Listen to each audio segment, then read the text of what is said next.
got to know when to hold up, know when to fold up, know when to walk away, and know when to run. Hays County says it won't tolerate gambling. This is a raid in Texas on a truck stop that had some video poker machines. Here's a raid in Illinois. They marched in like moving men, but only intent on removing video poker machines. At this bar, patrons were left speechless. Sometimes the police draw their guns. 30. Now, doing what we're doing, playing poker for money, is legal in our state, but in almost half the states, it's not legal. And most places, if you run a game and take a cut, you could be jailed. In Texas, a VFW post, Veterans for Foreign Wars, ran a poker game, took a cut, and gave the proceeds to charity. They were shocked to find themselves raided by the police. Here they come through the door with masks and, SWAT gear and guns and everything. We're going, what in the world is going on here, The millions of people play poker. No one's forced to play. We're all consenting adults. Yet the cops raid a place like they're rooting out terrorists. One lady that was crying peed on herself. It got so bad, she, can I go to the bathroom? They wouldn't even let her go to the bathroom. Now we have no VFW. So they closed down that VFW chapter. Trucks arrived to seize thousands of electronic gambling machines. Customers were ordered to cash out and leave. Salisbury police raided 3 convenience stores in this on-the-run mobile station. 10 illegal slots disguised as prepaid phone card machines were confiscated. Police say they were pulling in thousands of dollars a week. Thousands of dollars. Imagine that. Remember, if you gamble in Massachusetts, it's punishable by up to 3 years in prison and a $3,000 fine for each offense. No news. Okay. The store owners and gamblers were reluctant to talk to Fox about their illegal operation. It was illegal, but at least sometimes a reporter gets it that there's another side to the story. Some neighborhood residents say the P-Shake house doesn't hurt anyone. In fact, they say it's a nice alternative to playing the Hoosier Lottery. The Hoosier Lottery, that's an interesting comparison.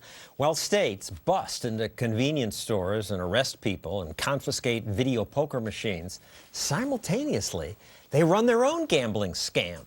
It's called the state lottery, and the odds are terrible. This is a rough guide to the house edge for several casino games. House edge is about what the casino takes from each bet. It's what makes casinos rich. The higher the percent, the worse the odds for the player. Blackjack, if you play sensibly, is not so bad. On average, you lose half a cent out of every dollar you bet, though the hands come quickly. Craps, it's about 1%. Roulette, though, is more of a sucker play. Slots and keno are major sucker plays. But bad as they are, state lottery odds are worse, much worse. The house edge is typically 50%. And yet, states urge their suckers, citizens, go out and bet. Play Florida Lotto. Add millions to your jackpot. The New York Mega Millions jackpot is now over $195 million. One Montanan is going to be a millionaire. Might as well be you. Now get out there and play. Get out there and play our lousy game, says our government. If you've been to the track, most states have at least one. Usually they just race horses, but sometimes they race dogs. What brings most of the fans is not just the race, but being able to bet. For years, racetracks were big moneymakers for state governments. States take a cut of the take.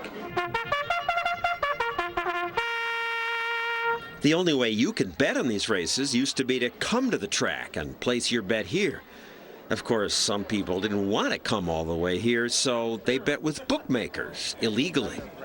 Politicians then said, "That's terrible. Bookies are criminals. They take the public's money." 50 years ago in New York, Mayor Robert Wagner proposed off-track betting that would replace bookies and provide revenues for the support of the government and promote the public welfare.